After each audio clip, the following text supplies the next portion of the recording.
Of করবে। ওকে, তো ভাই আজকে আমরা পড়বো হলো অনেক কিছু পড়বো, ঠিক আছে। তার মধ্যে প্রথম যে টপিক সেটা হলো role of memory cell in immune system. তো মেমোরি সেলের রোল কি ভাইয়া? মেমোরি সেলের রোল কি শুধু হ্যাঁ মনে রাখাই হলো মেইনলি রোল, বাট কেন মনে রাখবে বলো, কেন মনে রাখবে? যাতে সেকেন্ড ইমিউন রেসপন্স, এই যে যখনই শুরু করবো, হ্যাঁ যাতে সেকেন্ড,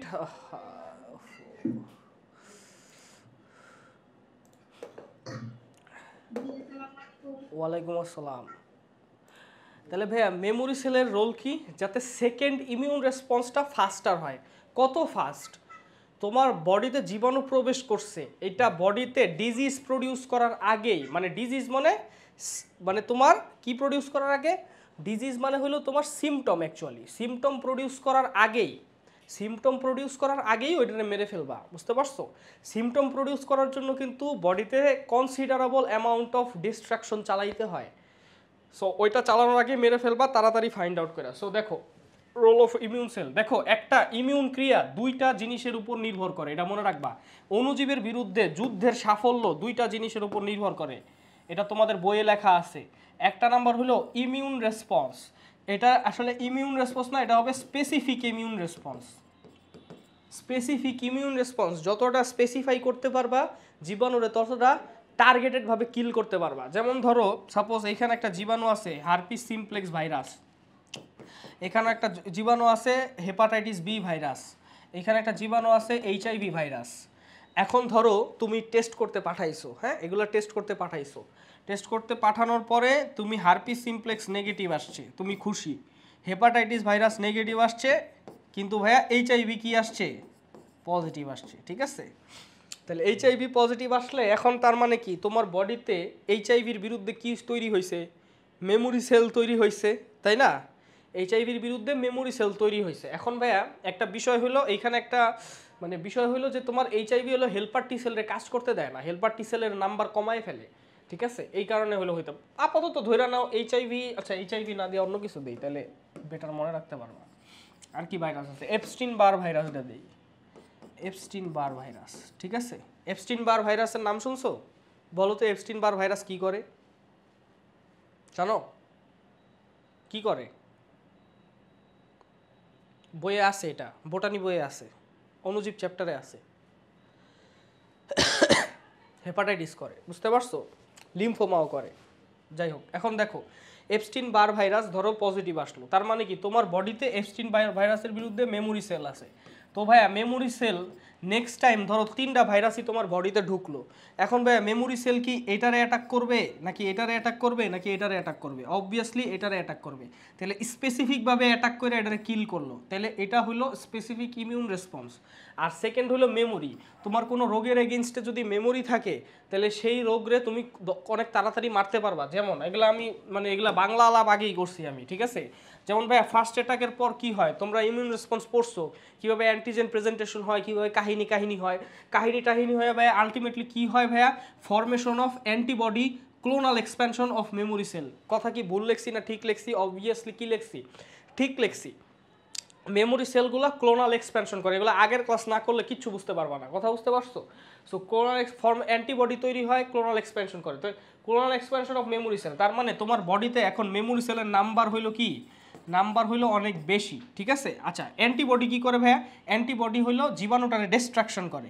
এই জীবাণুরে যে ডিস্ট্রাকশন করলা এটারে বলে primary immune response. Primary immune response মানে হইলো ভাইয়া কোনো একটা জীবাণু বডিতে প্রথমবার ঢুকার পর যেই সারা, মানে আমাদের প্রতিরক্ষা ব্যবস্থা যেই সারাটা দেয়, এটা আমরা পড়াইছি, ঠিক আছে। প্রতিরক্ষা ব্যবস্থা কি সারা দেয় ওইটারে প্রাইমারি। প্রথমবার ঢোকা মানে কি, আগে কি মেমোরি সেল আছে? না, নাই। তাহলে আগে কিন্তু মেমোরি সেল থাকে না, মেমোরি সেল না থাকা অবস্থায় সে প্রথমবার যেই সারাটা দেয় ওটা হলো primary immune response. Primary immune রেসপন্সে অনেক সময় লাগে কারণ ওইখানে মেমোরি সেল থাকে না, ঠিক আছে। যাই হোক, প্রাইমারি ইমিউন রেসপন্সে কি হয় ভাই, অ্যান্টিজেন প্রেজেন্টেশন হয়, তারপরে মেমোরি সেল তৈরি হয়। এখন ভাই প্রাইমারি ইমিউন রেসপন্সের পর এই যে প্যাথোজেন ধরলাম, প্যাথোজেন এ তোমার অ্যাটাক করছে, তাহলে প্যাথোজেন এর এগেইনস্টে তোমার মেমোরি সেল এখন বডিতে বর্তমানে আছে, যেটার নাম্বার অনেক বেশি। কথা বুঝতে পারছো? এখন ধরো সেকেন্ড টাইম অ্যাটাক করলো সেম প্যাথোজেন, অর্থাৎ প্যাথোজেন এই অ্যাটাক করলো। তোমার কি মনে হয় এটা এই প্যাথোজেন এর মারতে, এই যে সেকেন্ড টাইম যে অ্যাটাক করছে, এই সেকেন্ড টাইম অ্যাটাকরে মারতে কি আমাদের বডির বেশি সময় লাগবে? অ্যান্সার হলো না। ও ঢুকার সাথে সাথে মেমোরি সেল ওরে ডিটেক্ট করে ফেলবে, এবং বিফোর ও কোনো ডিস্ট্রাকশন করে তার আগেই ও মারা যাবে। কথা বুঝতে পারছো? মানে সিগনিফিক্যান্ট অ্যামাউন্ট অফ ডিস্ট্রাকশন করার আগেই ও হলো মারা যাবে। কারণ কি? কারণ আমার বডিতে এখন ওই ক্লোনের নাম্বার অনেক বেশি, অর্থাৎ এই মেমোরি সেলের নাম্বার অনেক বেশি বডিতে, অর্থাৎ বডিতে আমার সারা বডিতে এই মেমোরি সেল ছড়ায়া আছে, সারা বডিতে এই মেমোরি সেলের নাম্বার অনেক বেশি। দ্যাটস ওয়াই ও ঢুকার সাথে সাথে মেমোরি সেলটা এই প্যাথোজেনরে পাওয়ার প্রবাবিলিটি অনেক বেশি, high probability of getting recognized by memory cell as its number is more. কথা বুঝতে পারছো?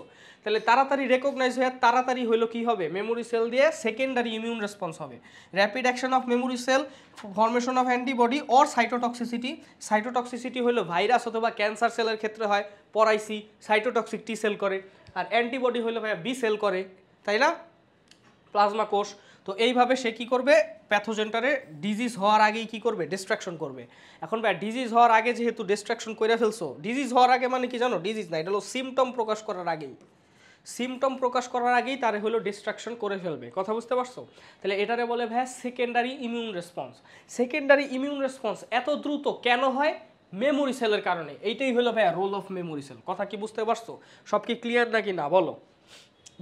এখন যদি সব ক্লিয়ার হয় তাহলে আমার একটা অ্যান্সার দাও, প্রাইমারি ইমিউন রেসপন্স হইতে কতদিন লাগে আর সেকেন্ডারি ইমিউন রেসপন্স হইতে কতদিন লাগে? বলো, আনসার দাও, কে দিবা? দাও পড়ছিল আগের ক্লাসে পড়া এগুলা। বলো, প্রাইমারি ইমিউন রেসপন্স হইতে কতদিন লাগে আর সেকেন্ডারি ইমিউন রেসপন্স হইতে কতদিন লাগে? বলো, কি কেউ পারো না? বলো,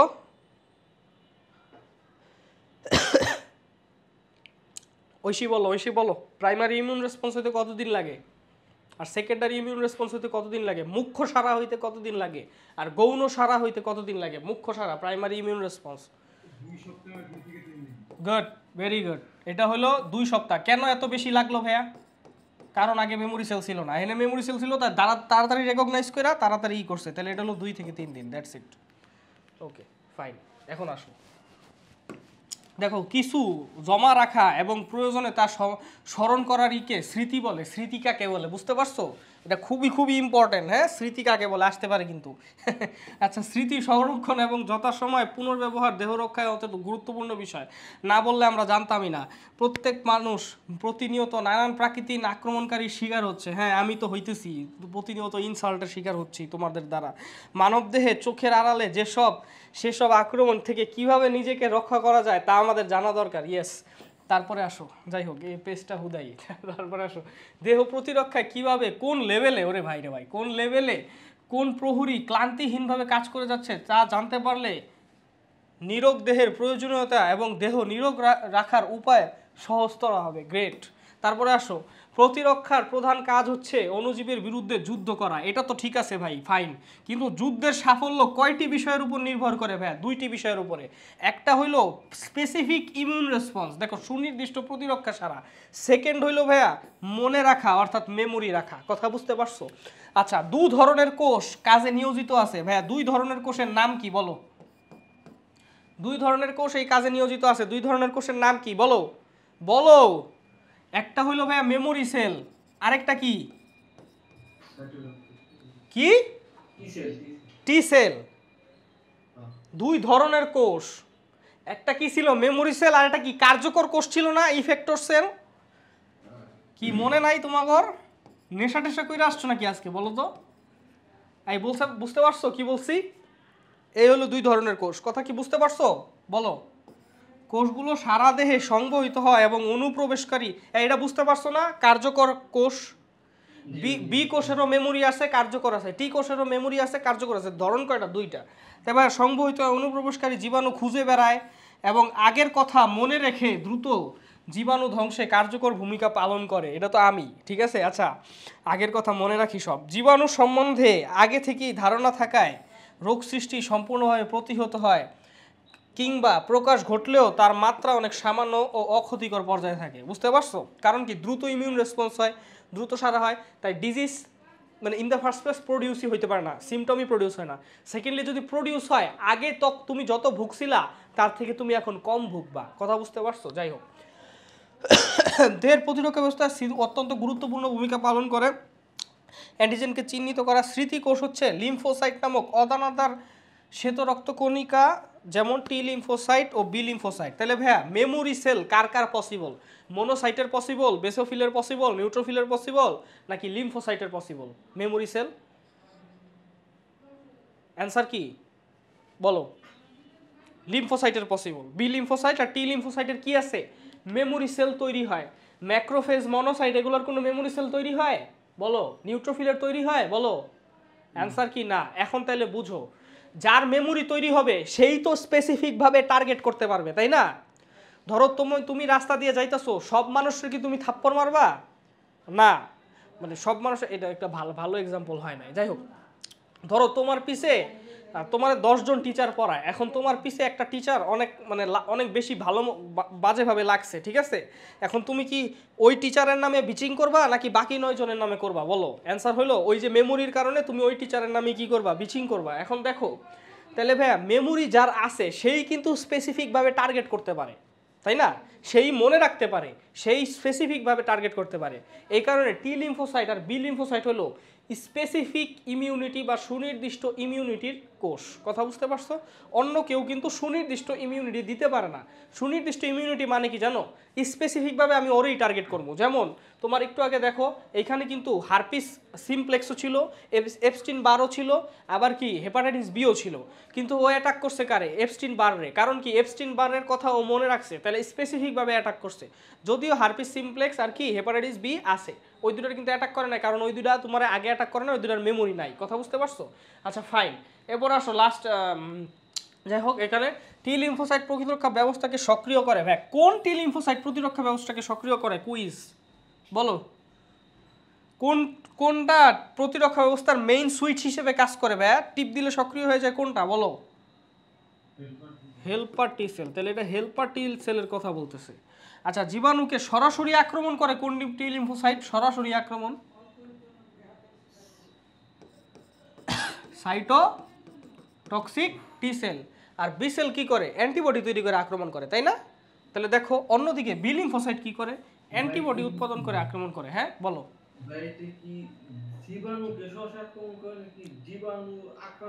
ওই তো, হ্যাঁ হ্যাঁ, জীবাণু আক্রান্ত কোষই হবে এটা। বুঝতে পারছো? ওরা তো ভালো মতো লিখতে পারে না। বুঝতে পারছো? জীবাণু আক্রান্ত কোষই হবে।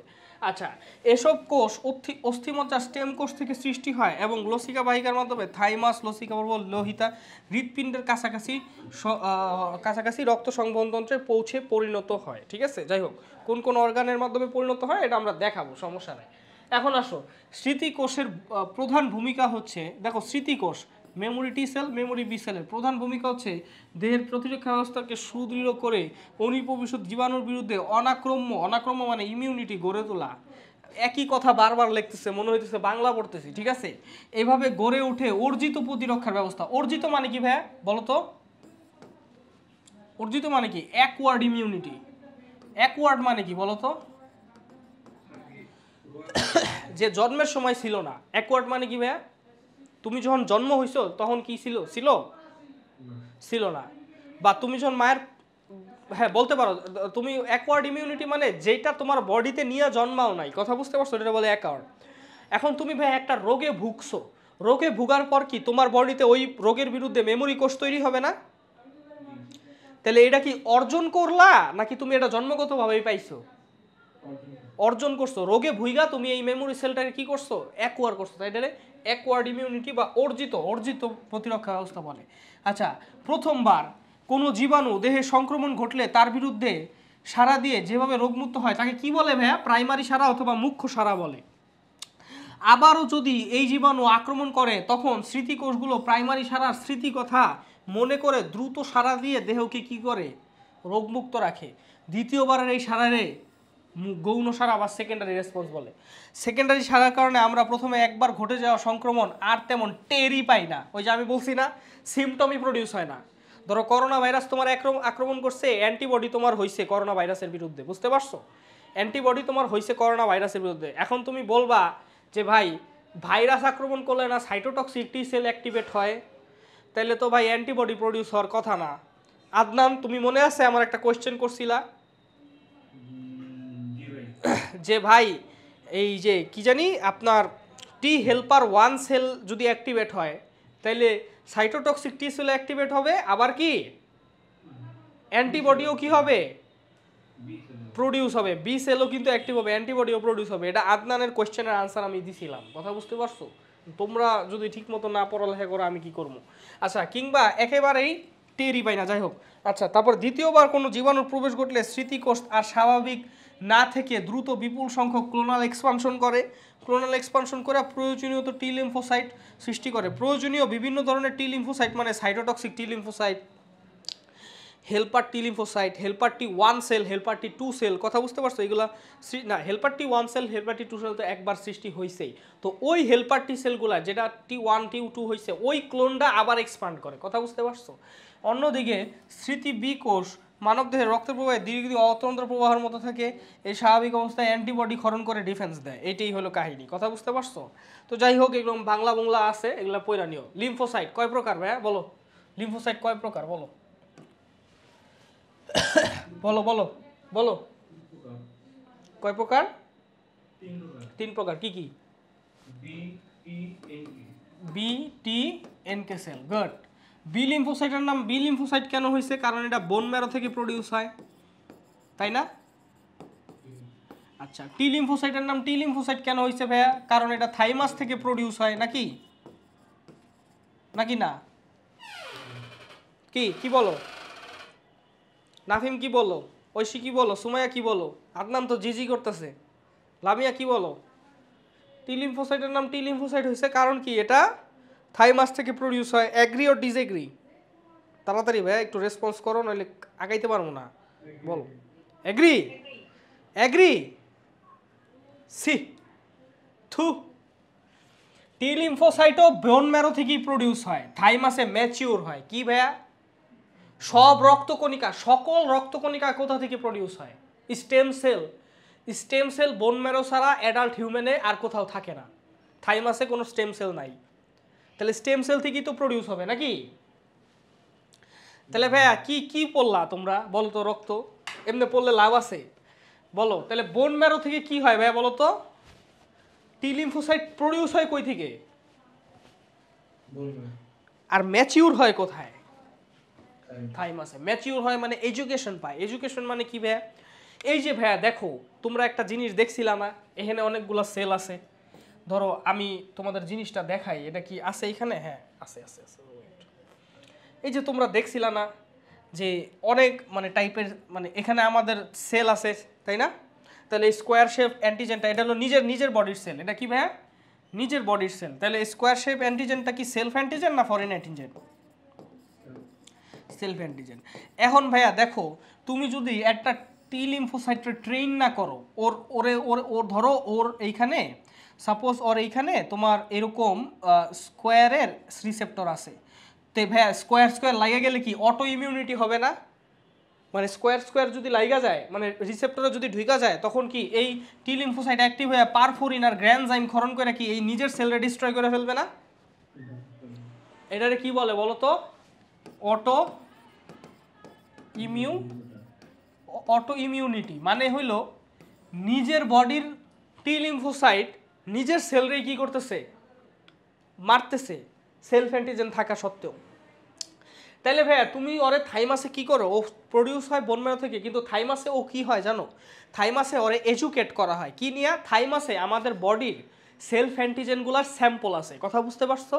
থাইমাসে কি আছে ভাইয়া বলো তো? আমাদের বডির যত সেলফ অ্যান্টিজেন আছে প্রায় সবগুলা সেলফ অ্যান্টিজেনের কি আছে? স্যাম্পল আছে। আমার কথা কি বুঝতে পারছো বলো? আচ্ছা বুঝতে পারছো, ফাইন। সেলফ অ্যান্টিজেনের স্যাম্পল আছে, তাহলে ওই স্যাম্পলগুলা ও টি লিম্ফোসাইটে দিয়া এই যে রিসেপ্টরগুলো মোল্ড করে, রিসেপ্টরগুলো মোল্ড করে মানে কি ভাই, এই রিসেপ্টরগুলো শেপ এমন বানায় দেয় যাতে এটা তোমার এই নিজের সেলফ অ্যান্টিজেনের সাথে লাইগা না যায়। যদি নিজের সেলফ অ্যান্টিজেনের সাথে লাইগা যায় তখন কিন্তু নিজের কোষকেই ধ্বংস করবে।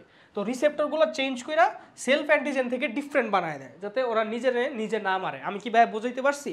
এটারই বলে টি লিম্ফোসাইটের ট্রেনিং, যে নিজেরা চেনা, পুলিশের ট্রেনিং কি নিজের লোকরে চেনা, চোররে চেনা। কথা বুঝতে পারছো? সো এটাই হলো টি লিম্ফোসাইটের ট্রেনিং। থাইমাসে এগুলাই হয়। কথা বুঝতে পারছো? যদি কোনো থাইমাসে টি লিম্ফোসাইট, যদি এমন টি লিম্ফোসাইট থাকে যার টি সেল রিসেপ্টর হইলো আমাদের সেলফ অ্যান্টিজেনের সাথে লেগে যায়, তখন সেই টি লিম্ফোসাইটকে থাইমাস মেরে ফেলে যাতে অটো ইমিউনিটি না হয়। আমার কথা কি বুঝতে পারছো? বলো, বুঝতে পারছো সবাই? বলো তো, ঐশী, সুমাইয়া, লামিয়া, আদনান, নাফিম, বলো ভাইয়া। গ্রিন দাও, গ্রিন দাও প্লিজ, তাড়াতাড়ি। হ্যাঁ, গুড।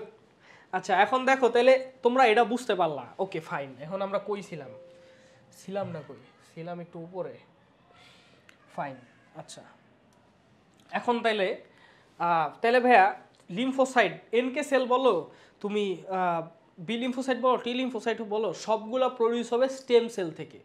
তাহলে স্টেম সেল, যেই সব স্টেম সেল রক্ত প্রডিউস করে ওদেরকে বলে হেমাটোপয়েটিক স্টেম সেল। কথা বুঝতে পারছো? ওদেরকে কি বলে? Haematopoietic stem cell. স্টেম সেলের উপরে আমি মনে হয় তোমাদের ক্লাস নিছি।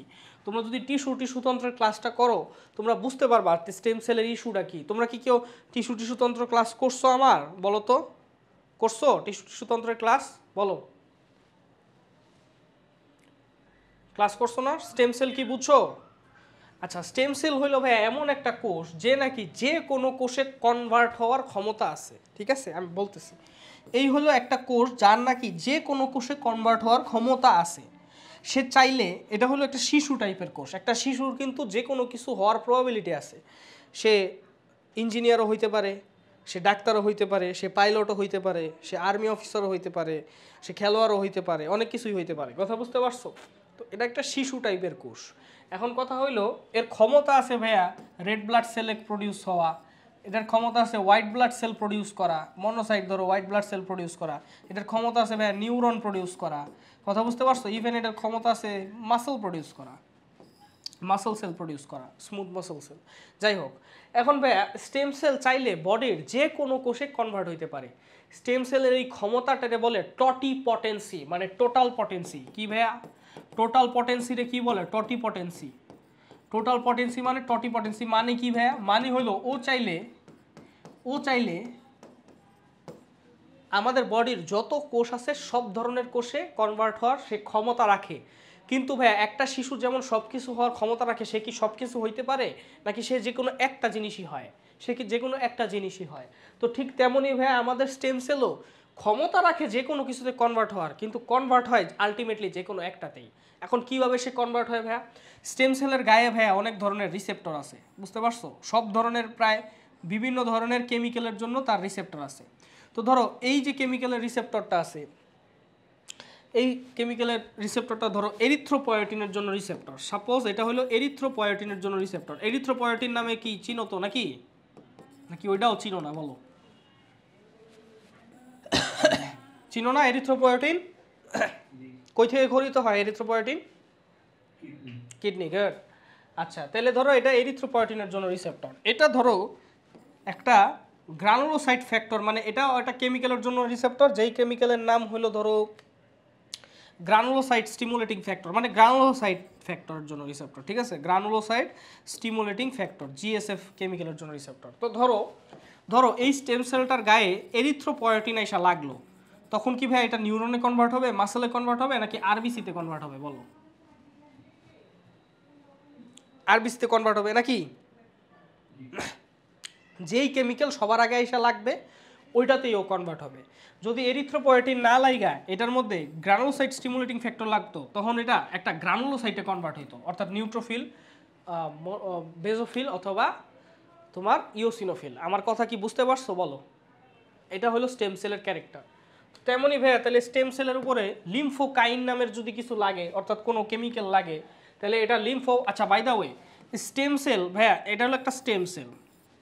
ধরো এটা হইলো একটা stem cell, haematopoietic stem cell. Fine. এই স্টেম সেল ধরো কনভার্ট হয়েছে, ধরো ফাইনালি এই স্টেম সেল যায় যায় কনভার্ট হয়েছে এরিথ্রোসাইটে কনভার্ট হয়েছে। এরিথ্রোসাইট মানে কি? আরবিসি, ঠিক আছে। আচ্ছা এই যে ভাইয়া কনভার্ট হইতেছে, এটার কি একটা মধ্যবর্তী স্টেজ আছে না? এটা হলো ভাইয়া ইনিশিয়াল রূপ, এটা হলো ইনিশিয়াল রূপ, আর এটা হলো ফাইনাল রূপ। মানে এটার মধ্যে কি থাকে? নিউক্লিয়াস থাকে, এটার মধ্যে নিউক্লিয়াস থাকে না। তাহলে এটা হলো ইনিশিয়াল মানে রূপ, আর এই রূপটা কনভার্ট কইরা মানে রূপটা চেঞ্জ করে স্টেম সেল নিজের চেহারা বদলায় আরবিসিতে কনভার্ট হয়েছে। তাহলে ভাইয়া কি একটা ইন্টারমিডিয়েট স্টেজ থাকে না ভাইয়া? বলতো একটা ইন্টারমিডিয়েট স্টেজ যেখানে নিউক্লিয়াসটা আস্তে আস্তে ছোটো হয়ে বাইরে যাইতেছে আর সব আস্তে আস্তে বাইকনকেভ হইতেছে, একটা ইন্টারমিডিয়েট স্টেজ থাকে না ভাইয়া? বলো তো, মধ্যবর্তী একটা পর্যায়ে থাকে না? বলো। ইন্টারমিডিয়েট স্টেজগুলোরে কি স্টেজ বলে? Blast stage. কি ভাইয়া? ব্লাস্ট। যেমন তাহলে স্টেম সেল এর উপরে যদি এরিথ্রোপয়েটিন এসে কাজ করে, তাহলে এটা কিসে কনভার্ট হবে ভাইয়া? Erythro blast. এই এরিথ্রোব্লাস্ট পরবর্তীতে কিসে কনভার্ট হবে? তেমনি ভাইয়া ধরো স্টেম সেল, একটা স্টেম সেলের উপরে ধরো হাড্ডি তৈরির জন্য দায়ী ফ্যাক্টর, কথা বুঝতে পারছো?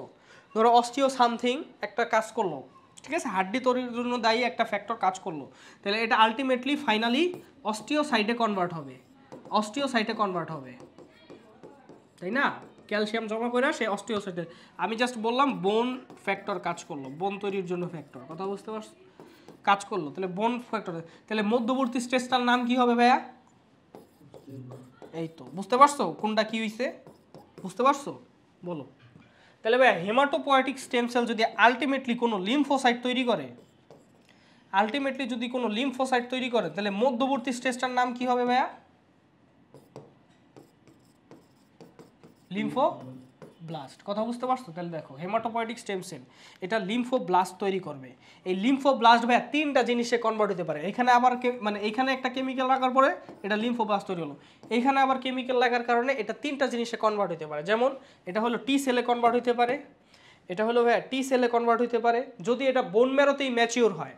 এই লিম্ফোব্লাস্ট যদি বোন ম্যারোতেই ম্যাচিওর হয়, বিতে বোন ম্যারো, বিতে বি লিম্ফোসাইট, যদি বোন ম্যারোতেই ম্যাচিওর হয়, ম্যাচিওর হওয়া মানে বুঝতে তো পারো এডুকেশন প্রাপ্ত হওয়া, যদি বোন ম্যারোতেই সে এডুকেশন লাভ করে তখন এটাতে তুমি বলবা বি লিম্ফোসাইট, ঠিক আছে? ওকে। যদি দেখবা এটা লিম্ফোব্লাস্ট তৈরি হয়েছে, তৈরি হওয়ার পর রক্তে চলে গেছে, এই লিম্ফোব্লাস্ট তৈরি হওয়ার পর কই চলে গেছে ভাইয়া? রক্তে। রক্তে যায় সে আমাদের এইখানে যে গ্রন্থিটা আছে এই বুকের এই বরাবর, ওটাকে কি বলে ভাইয়া? এইখানে থাইমাস গ্রন্থি। এটা রক্তের মাধ্যমে কই গেছে তাহলে ভাইয়া? থাইমাস গ্রন্থিতে গেছে নাকি? থাইমাস গ্রন্থিতে সে এডুকেশন পাইছে, এডুকেশন পাই ম্যাচিউর হয়েছে, তখন ওটাকে তুমি কি বলবা? টি লিম্ফোসাইট। আমার কথা কি বুঝতে পারছো? বুঝতে পারছো? বলো। আমার কথা কি বুঝতে পারছো নাকি? বলো। বোন ম্যারোতে ম্যাচিউর হলে বি লিম্ফোসাইট, তারপর লিম্ফোব্লাস্ট যদি রক্তে বের হয়ে এটা থাইমাসে যায়, থাইমাসে ম্যাচিউর হয়, তখন এটা বলে টি লিম্ফোসাইট, কথা বুঝতে পারছো? আর যদি সে ম্যাচিউরই না হয়, এডুকেশনই না পায়, খালি মোটামুটি এই এডুকেশন পায় যে ধরো কোনো মানে অ্যাবনর্মালিটি থাকলে মারতে হবে, কোনো বাস বিচার নাই, বুঝতে পারছো, কোনো স্পেসিফিসিটি নাই, সে অন্য টাইপের একটা কোষে কনভার্ট হতে পারে, সেটা বলে ন্যাচারাল কিলার সেল, কথা বুঝতে পারছো? ন্যাচারাল কিলার সেল ভাই বাজ বিচারহীনভাবে জীবাণু ধ্বংস করে, বাজ বিচারহীনভাবে মানে কি? বাজ বিচার মানেই হলো স্পেসিফিক না, ভাইরাস ঢুকছে মাইরা ফেলছে, সেটা এইচআইভি ভাইরাস হোক, হেপাটাইটিস হোক, আর হারপিস সিমপ্লেক্স হোক, আগে ঢুকছে না ঢুকছে এগুলো সে দেখবে না, সে মানে কোনো ভাইরাস ইনফেক্টেড সেল দেখছে, ক্যান্সার সেল দেখছে যেটা নিজের সেলফ অ্যান্টিজেন বহন করে না, মাইরা ফেলছে। ডিএনএতে চেঞ্জ মানেই কিন্তু নিজের সেলফ অ্যান্টিজেন চেঞ্জ হয়ে যাওয়া। ভাইরাস কিন্তু সেলের ডিএনএতে চেঞ্জ করে, ক্যান্সার সেলও কিন্তু ভাইয়া ডিএনএর চেঞ্জ। তোমরা বলতে পারবা কোন ডিএনএর চেঞ্জের কারণে ক্যান্সার হয়? বলো, কোন ডিএনএর চেঞ্জের কারণে ক্যান্সার হয়?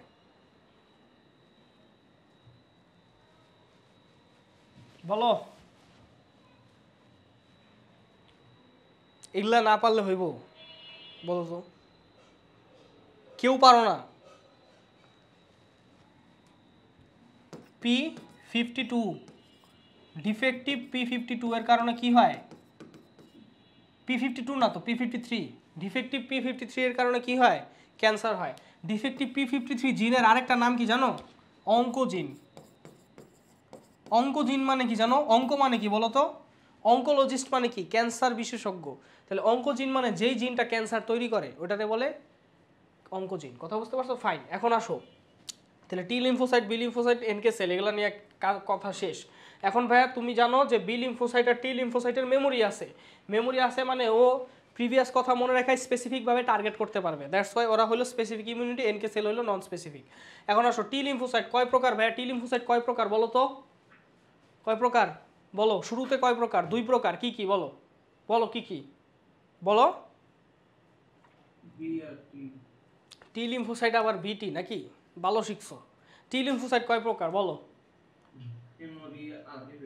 হয় নাই, হেল্পার টি সেল, সাইটোটক্সিক টি সেল, এটা হলো প্রথম প্রকার ভেদ।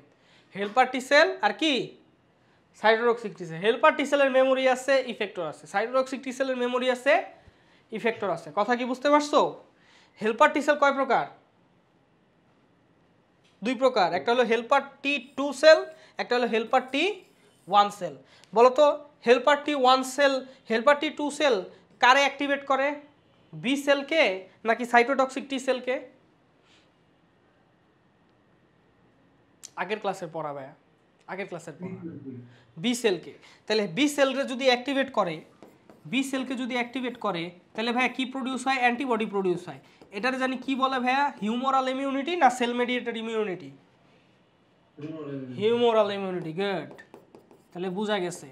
আচ্ছা ফাইন, তারপরে ভাইয়া হেল্পার টি 1 সেল কি কারে জানি অ্যাক্টিভেট করে? সাইটোটক্সিক নাকি বি সেল নাকি বোথ? বোথ, ঠিক আছে। তো মেইনলি বোথটাই অ্যাক্টিভেট করে, ও এটারে অ্যাক্টিভেট করে, বাট আমি এখানে সাইটোটক্সিক টি সেল লেখা দিলাম। সাইটোটক্সিক টি সেল অ্যাক্টিভেট হইলে ভাইয়া হিউমোরাল ইমিউনিটি পাও। আচ্ছা সাইটোটক্সিক টি সেলের পাশাপাশি ম্যাক্রোফেজকেও কিন্তু অ্যাক্টিভেট করে ও, আগের দিন বলছিলাম।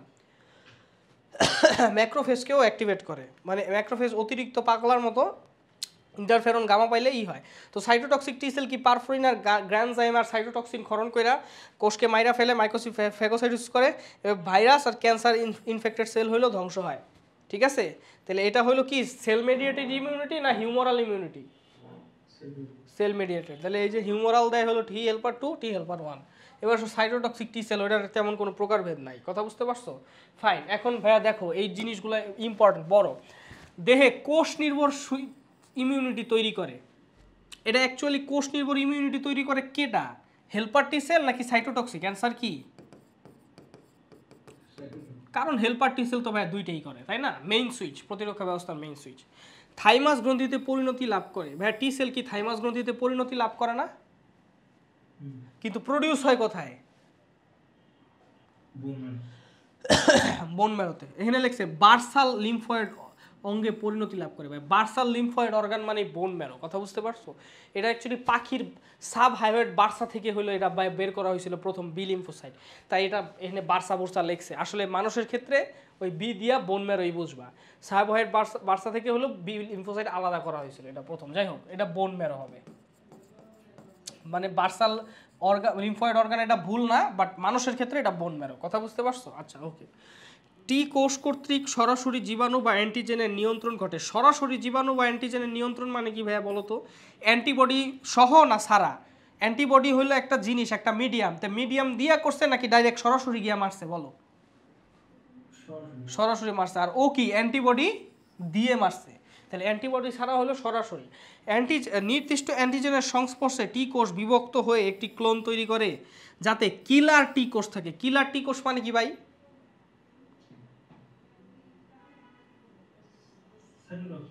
সাইটোটক্সিক টি সেল। গুড, কঠিন ব্যাপার স্যাপার, তাই না? আচ্ছা, হেল্পার টি কোষ, সাপ্রেসর টি কোষ, নতুন টার্ম। সাপ্রেসর টি কোষ মানে কি জানো ভাই? আরেকটা টাইপের টি কোষ আছে যেটা তোমাদের বইয়ে উল্লেখ করে নাই, ওটা T17 টি। ওটা আসলে সাপ্রেসর টি কোষ এক ধরনের হেল্পার টি কোষই, বুঝছো? ওটা টি হেল্পার 17 বলে। যাই হোক, ওগুলো লাগবো না। সাপ্রেসর টি কোষ কি করে জানো ভাইয়া? দেখো ভাইয়া, শত্রুর বিরুদ্ধে যুদ্ধ করা ভালো, কিন্তু তুমি এমন বড় বোম ফালাইলা, ধরো তুমি আর তোমার শত্রু 100 মিটার দূরত্বে আছো, এখন এই শত্রুরে মারতে গিয়া তুমি এমন বড় বোম ফালাইলা যে তোমার এরিয়া আর শত্রুর এরিয়া দুইটাই উড়ে গেছে। কথা বুঝতে পারছো? তাহলে তাহলে কোনো লাভ নাই, বুঝতে পারছো? তাহলে মানে কি? মানে হলো ইমিউন রেসপন্স যদি এক্সাজারেটেড হয়, ইমিউন রেসপন্স যদি কি হয় ভাইয়া, এক্সাজারেটেড হয়, অর্থাৎ মাত্রার অতিরিক্ত হয়, তখন এটা বডির জন্য ভালো নাকি খারাপ? খারাপ। কেন খারাপ? ইমিউন রেসপন্স যদি এক্সাজারেটেড হয় তখন ভাইয়া ইনফ্লামেশন কি বেশি হবে না কম হবে? অ্যান্সার কি? বেশি হবে। ইনফ্লামেশন যদি বেশি হয়, তোমরা জানো ইনফ্লামেশনের সময় কি হয় ভাইয়া বলো তো? ব্লাড কি ব্লাড ভেসেল থেকে লিক করে টিস্যু স্পেসে চলে যায় না? পড়ছো না? এন্ডোথেলিয়াল সংকোচন হয়ে মাঝখানে ছিদ্র তৈরি হয়, ব্লাড ভেসেল থেকে বাইরে টিস্যু স্পেসে চলে যায় না বলো তো? তাহলে ভাইয়া এখানে ব্লাড ভেসেল থেকে যদি লিক করে টিস্যু স্পেসে ভাইয়া চলে যায়, তখন কি তোমার ইফেক্টিভ সার্কুলেটরি ভলিউম, মানে তোমার ব্লাড কি বডিতে, মানে মেইন ব্লাড কি বডিতে বেশি থাকবে না কম থাকবে? কম থাকবে, কারণ ভেসেলের মধ্যে ব্লাড কম, তখন প্রেশার কিন্তু ফল করব। কথা বুঝতে পারছো? প্রেশার ফল করার কারণে তোমার মরার মতো অবস্থা হয়ে যাবে। কথা বুঝতে পারছো? তাহলে এটারে বলে শক, যাই হোক অ্যানাফাইল্যাকটিক শক বলে। যাই হোক, এখন বাদ দাও, ওইগুলো বাদ দাও। এখন কথা হইলো যে তোমার মেইন কথা হইলো মাত্রাতিরিক্ত ইমিউন রেসপন্স কিন্তু ঠিক না।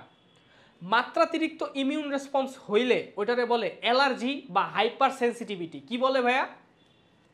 কথাটা মনে রাখো, হাইপার সেন্সিটিভিটি মানে কি? মানে হাইপার সেন্সিটিভিটি মানে কি, তোমারে হালকা একটা অ্যান্টিজেন দিলেই তোমার বডি একেবারে বন্দুক টন্দুক বোমা টোমা লয়ে সব রেডি হয়ে যায়, বুঝতে পারছো? এবং মারা শুরু করে, মানে মানে হাইপার তোমার বডি, বুঝতে পারছো? হাইপার সেন্সিটিভ মানে একটু দিলেই তোমার বডি হলো একেবারে রিঅ্যাক্ট করে ফেলে। কথা বুঝতে পারছো? এটা বলে হাইপার সেন্সিটিভিটি। এটা টাইপ, এর টাইপ আছে 4টা টাইপ। 4টার মধ্যে প্রথম টাইপটারে বলে অ্যালার্জি। যাই হোক, তোমরা এত 4টা টাইপ এখন পড়া লাগবে না। প্রথম টাইপটারে বলে অ্যালার্জি। যাই হোক, তোমরা হাইপার সেন্সিটিভিটি অ্যালার্জি সেম জিনিসই ধরো। কথা কি বুঝতে পারছো? তাহলে অ্যালার্জি মানে কি এক্সেসিভ ইমিউন রেসপন্স নাকি কম ইমিউন রেসপন্স বলো তো? Excessive immune response. কথা, এটা কি ভালো না খারাপ? খারাপ। তাহলে ভাইয়া অ্যালার্জি যাতে তোমার বডিতে প্রডিউস না হয়, অর্থাৎ তোমার বডি যাতে ইমিউন রেসপন্স দেয়, কিন্তু ধরো একটা চোররে মারতে তো বোম ফালানো, নিউক্লিয়ার বোম ফালানোর দরকার নাই, তাই না? তো একটা চোররে মারতে তো নিউক্লিয়ার বোম ফালানোর দরকার নাই। তো তোমার বডি যে যদি তোমার একটা চোররে মারার জন্য জাস্ট লাঠি ইউজ করে অথবা হাইয়েস্ট গেলে বন্দুক ইউজ করে, তাইলে ওটা নর্মাল ইমিউন রেসপন্স। যদি ভাইয়া বেশি ইউজ করে ফেলে তখন ওটা এক্সেসিভ ইমিউন রেসপন্স বলে। এই এক্সেসিভ ইমিউন রেসপন্স যাতে রেগুলেট করা যায়, বুঝতে পারছো? রেগুলেট মানে কি ভাইয়া? বাড়ানো কমানো যায়। এইটা করে হলো সাপ্রেসর টি সেল। সাপ্রেসর টি কোষের আরেকটা নাম হলো রেগুলেটর টি কোষ। কথা বুঝতে পারছো? কারণ ও হলো ইমিউন রেসপন্স কমাইতে পারে, যদি এক্সেসিভ হয়ে যায় ওটা কমাইতে পারে। যাদের প্রপার সাপ্রেসর টি সেল থাকে না তারা অ্যালার্জির প্রবলেমে ভোগে। কথা বুঝতে পারছো? বলো। মেমোরি টি কোষ, এটা বুঝতে পারছো? তাহলে সাপ্রেসর টি কোষ ভাইয়া কি করে? এটা লেখা রাখো যে তোমার এক্সেসিভ ইমিউন রেসপন্স প্রিভেন্ট করে, সাপ্রেস করে। এক্সেসিভ ইমিউন রেসপন্স সাপ্রেস করে। Okay fine. তারপরে আসো, নির্দিষ্ট অ্যান্টিজেনের সংস্পর্শে বি কোষ বিভাজিত হয়ে একটি ক্লোন তৈরি করে যাতে প্লাজমা কোষ ও মেমোরি কোষ থাকে। এগুলো আমরা পারি, এটা আমরা পারি, তাই না? একটা বি সেল বিভাজিত হয়ে একটা মেমোরি তৈরি করে, একটা কার্যকর বি সেল তৈরি করে। কার্যকর বি সেলের আরেকটা নাম কি?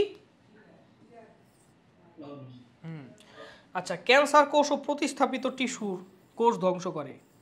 আচ্ছা ভাই, ক্যান্সার কোষ, আচ্ছা ক্যান্সার কোষ আর ভাইরাস কোষ দুইটা কমন কেন ভাই বলো তো? ক্যান্সার কোষ আর ভাইরাস কোষ কেন দুইটা মানে বারবার কমন পড়তেছে বলো তো? আমি একটু বুঝাই। সাপোজ ভাইয়া ধরো ভাইরাস যখন মানে বডির ভিতরে ভাইরাস যখন ঢুকে, এটা ধরো একটা ভাইরাস, ভাইরাসের কি ডিএনএ থাকে না? তো এটা বডির ভিতরে ঢুইকা, এই যে ভাইরাসটা ঢুইকা, ভাইরাস কি ডিএনএটারে বাইর করে দেয় না? ভাইরাসটা ডিএনএটারে বাইর করার পর এই সেলের ডিএনএর সাথে ভাইরাসের ডিএনএ কি ইন্টিগ্রেট হয়ে যায় না? এই লাইটিক সাইকেল পড়ো নাই? দুইটা লাইগা যায়, মনে আছে? নিউক্লিয়াস আর লাইগেজ দিয়ে, নিউক্লিয়াস দিয়ে ভাঙে, লাইগেজ দিয়ে লাগায়, ডিএনএর সাথে লাগায় যায়। আচ্ছা, ডিএনএর সাথে যদি লাগায় যায় তাহলে কি ভাইয়া এই ডিএনএটা ট্রান্সক্রিপশন হবে। ট্রান্সক্রিপশন হয়ে কি প্রডিউস হবে? আরএনএ প্রডিউস হবে। তারপরে এটা রাইবোজোমে ট্রান্সলেশন হবে। ট্রান্সলেশন হয়ে কি প্রডিউস করবে ভাইয়া বলো তো? প্রোটিন প্রডিউস করবে। এই প্রোটিনটা কি ভাইয়া নিজের প্রোটিন না ভাইরাল প্রোটিন? কোন ডিএনএ? ভাইরাল প্রোটিন, কারণ ভাইরাল ডিএনএ প্রডিউস করছে। এই প্রোটিনটা গিয়েই এই এমএসসি ক্লাস 1 সাথে লাইগা, এমএসসি ক্লাস 1 কাজই হলো বডিতে মানে সেলের ভিতরে যা যা প্রোটিন প্রডিউস হয় ওইটা হইলো উপরে দেখানো। এখন এমএসসি ক্লাস 1 যে ভাই এমএসসি ক্লাস 1 এটা 1, ঠিক আছে, সকল কোষে এমএসসি ক্লাস 1 থাকে, এমএসসি ক্লাস 2 শুধু অ্যান্টিজেন প্রেজেন্টিং কোষ থাকে। তো যাই হোক, এমএসসি ক্লাস 1 যে সারফেসে একটা থাকে এমন না, হাজার হাজার থাকে। তো এমএসসি ক্লাস 1 কিছু কিছু খালি থাকে, ওদের কাজই হইলো ভাইয়া যে বডির মধ্যে যেই প্রোটিনই তৈরি হবে ওইটার একটা স্যাম্পল নিয়ে উপরে দেখানো। তাহলে ভাইয়া দেখো এখন কি বাইরের প্রোটিন কি হয়ে গেছে, চেঞ্জ হয়ে গেছে না? আচ্ছা, তাহলে এরপরে সাইটোটক্সিক টি সেল এটা অ্যাটাক করছিল, মনে আছে? আচ্ছা, ক্যান্সার কোষে কি হয় বলো তো? ক্যান্সারে কি হয়? ক্যান্সার কি? It is nothing but genetic change, তাই না? তোমার P53 নামক একটা জিন আছে নাকি নাই? এটা যদি ডিফেক্ট হয়ে যায় তখন ওটা কি হয়ে যায়? অঙ্কোজিন হয়ে যায়। তাহলে অঙ্কোজিন মানে কার প্রবলেম? ডিএনএর প্রবলেম। তাহলে ধরো তোমার বডিতে এই যে এটা হলো ডিফেক্টিভ P53 জিন, লাল কালারটা। তাহলে বডিতে ধরো এই যে এই সেলের মধ্যে ডিফেক্টিভ P53 আছে, এটা হলো ডিফেক্টিভ P53। এখন এইটার মধ্যেও কি হবে ভাইয়া? ট্রান্সক্রিপশন হয়ে আরএনএ প্রডিউস হবে। এটার মধ্যেও ভাইয়া একটা ট্রান্সলেশন হয়ে কি প্রোটিন প্রডিউস হবে। এই প্রোটিনটা কি ভাইয়া আমার নিজের বডির প্রোটিন নাকি এটা অঙ্ক প্রোটিন? অঙ্ক প্রোটিন মানে কি ভাইয়া? ক্যান্সার প্রোটিন, তাই না? এটা কি ভাইয়া আমার বডির নিজস্ব ডিএনএ নাকি ডিএনএটা চেঞ্জ হয়ে এটা প্রডিউস হয় মিউটেশনের মাধ্যমে? বলো তো। ডিএনএটা চেঞ্জ হয়ে যায়, নিজের ডিএনএ থাকে না, নিজের সেলফ ডিএনএ থাকে না। তো এই অঙ্ক প্রোটিনটা নিয়েও তুমি এই যে এখানে সারফেসে প্রেজেন্ট করলা, তখনও তো সাইটোটক্সিক টি সেল এসে মারবে নাকি মারবে না? মারবে। তবে ভাইরাস আর ক্যান্সার কোষ সবসময় একসাথে কেন থাকে? তুমি দেখবা এনকে সেলও ভাইরাস ক্যান্সার কোষ ধ্বংস করে, আবার তোমার সাইটোটক্সিক টি সেলও ভাইরাস ক্যান্সার কোষ ধ্বংস করে। সবসময় ভাইরাস আর ক্যান্সারে একসাথে রাখে। কেন রাখে? কারণ ভাইরাস আর ক্যান্সারের সেলকে ইনফেক্ট করার মেকানিজম তো সেম, দুইজনই হলো ডিএনএর মাধ্যমে কাজ করে। কথা বুঝতে পারছো? দ্যাটস ওয়াই এটারে একসাথে রাখে। আচ্ছা, যাই হোক, এখন আসো প্রতিস্থাপিত টিস্যুর কোষ কেন ধ্বংস হবে ভাইয়া? প্রতিস্থাপিত টিস্যু মানে কি? Transplanted tissue. কিডনি ট্রান্সপ্লান্টের নাম শোনো নাই? শুনছো? তারপরে বিভিন্ন ট্রান্সপ্লান্ট আছে, বিভিন্ন অর্গান ট্রান্সপ্লান্ট করে। তো ধরো তোমার সাথে আমার টিস্যু ম্যাচ করে না, তোমার সাথে কি আমার টিস্যু ম্যাচ করে না। ধরো এটা পার্সন এ, এটা পার্সন এ আর এটা পার্সন বি, একজন আরেকজনের ভাইও না বোনও না, তাহলে টিস্যু ম্যাচ করার কোনো পসিবিলিটি নাই। ভাই বোনের মধ্যেও পুরোপুরি ম্যাচ করে না। যাই হোক, এখন ভাই পার্সন এ এর কিডনি নিয়া তুমি পার্সন বিতে দিলা। এখন ভাই এই কিডনির উপরে মানে এই কিডনির সেলগুলোর মধ্যে যে অ্যান্টিজেনগুলো আছে, এই অ্যান্টিজেনগুলো কি ভাইয়া এর মতো? ধরো এটা নিজের সেল, এটা হলো transplanted tissue, suppose transplanted cell. তাহলে ওই ট্রান্সপ্লান্টেড সেলগুলোর অ্যান্টিজেন তোমার আমার অ্যান্টিজেন কি সেম ভাইয়া? বলো তো। তোমার টিস্যু আমার দিলে কি আমার বডি ওটা সহ্য করবে, নাকি আমার বডির জন্য এটা ফরেন অ্যান্টিজেন, বিদেশি বস্তু? বলো, ফরেন অ্যান্টিজেন। তাহলে দেখো এটা কিন্তু এই যে বিদেশি বস্তু, ফরেন অ্যান্টিজেন। তাহলে ট্রান্সপ্লান্টেড সেলের টিস্যুর মধ্যে অ্যান্টিজেনগুলোই ভিন্ন থাকে, তাই সাইটোটক্সিক টি সেল এটা এসে মাইরা দিবে। কথা কি বুঝতে পারছো? বলো। আচ্ছা, তারপর আসো দেহের প্রতিরক্ষা ব্যবস্থা মানে সাপ্রেসর টি কোষের অবদমনমূলক প্রভাব আছে। অবদমনমূলক মানে কি ভাইয়া? এটা কি অবদমন মানে কি বলো, কে পারবা? অবদমন মানে ইনহিবিশন মানে কি বাধা দেওয়া নাকি উত্তেজিত করা? বলো, বাধা দেওয়া। তাহলে ভাইয়া দেখো এখানে কি বলছিলাম, সাপ্রেসর টি কোষ হলো এক্সেসিভ ইমিউন রেসপন্সকে সাপ্রেস করে, অর্থাৎ ইমিউন রেসপন্সকে কি এই বাধা দিতেছে নাকি স্টিমুলেট করতেছে? বলো আরো, বলো। বাধা দিতেছে। তাহলে দেখো ওর মধ্যে অবদমনমূলক প্রভাব আছে, ঠিক আছে? আচ্ছা, ফাইন। এখানে কি ক্যান্সার কোষ ও প্রতিস্থাপক কোষকে ধ্বংস করতে পারে না, পারে কিন্তু আসলে অ্যান্টিবডি মিডিয়েটেড, তো তাই এটা ভুল লেখছে। আসলে পারে বলতে মানে ফার্স্ট লাইন পারে না, মানে বি সেল কিন্তু ক্যান্সার কোষ আর ভাইরাস কোষ অথবা প্রতিস্থাপিত কোষের কাছে আসে, কিন্তু পরে আসে। অ্যান্টিবডি প্রডিউস হইতে তো টাইম লাগে, তাই না? অনেক পরে আসে। কিন্তু সাইটোটক্সিক টি সেল একদম দ্রুত আইসা পড়ে। কথা বুঝতে পারছো? ফাইন। আচ্ছা, দেহের প্রতিরক্ষা ব্যবস্থাপনায় এদের কোনো অবদমনমূলক ক্রিয়া নাই, অর্থাৎ সাপ্রেসর বি কোষ নামের কিছু নাই যেটা নাকি হাইপার সেন্সিটিভিটি বা অ্যালার্জি প্রিভেন্ট করবে। ফাইন। এবার আসো এনকে সেল নিয়ে কথা বলি। এনকে সেল মানে কি ভাইয়া জানো? দেখো আমি একটা জিনিস বলছি যে এমএসসি ক্লাস 1 সকল সেলফ অ্যান্টিজেন প্রডিউস করে, এটা তোমরা জানো, ঠিক আছে? আচ্ছা, ফাইন। ভাইয়া বলো তো এমএসসি ক্লাস 1 এর সাথে CD4 লাগে না CD8 লাগে? মানে কোন মলিকিউলটা লাগে, CD4 না CD8? গুড। তাহলে আমারে বলো তো CD8 কি সাইটোটক্সিক টি সেলে থাকে নাকি হেল্পার টি সেলে থাকে? সাইটোটক্সিক। কারণ কি এই এমএইচসি ক্লাস 1 এর সাথে মনে আছে এই যে সাইটোটক্সিক টি সেল ছিল, এটার এই মলিকিউলটা এমএইচসির সাথে লাগছিল আর টি সেল রিসেপ্টরটা আরেকজনের সাথে লাগছিল। তাহলে এটা হলো টি সেল রিসেপ্টর বা টিসিআর, এটা হলো মানে কি CD8 মলিকিউল। তাই CD8 সেলের আরেকটা নাম হলো সাইটোটক্সিক টি সেল। আর CD4 সেলের আরেকটা নাম কি? হেল্পার টি সেল। কি ভাইয়া? হেল্পার টি সেল। ফাইন। এবার আসো, এখন আসো ভাইয়া, ধরো সাপোজ এই কোষটা ভাইরাস দিয়ে অ্যাটাক হইলো, ঠিক আছে? ওকে, ভাইরাস দিয়ে অ্যাটাক হওয়ার পর এইগুলো তো চেঞ্জ হবেই, তাই না ভাইয়া? এই যে এটা তো চেঞ্জ হবেই নাকি?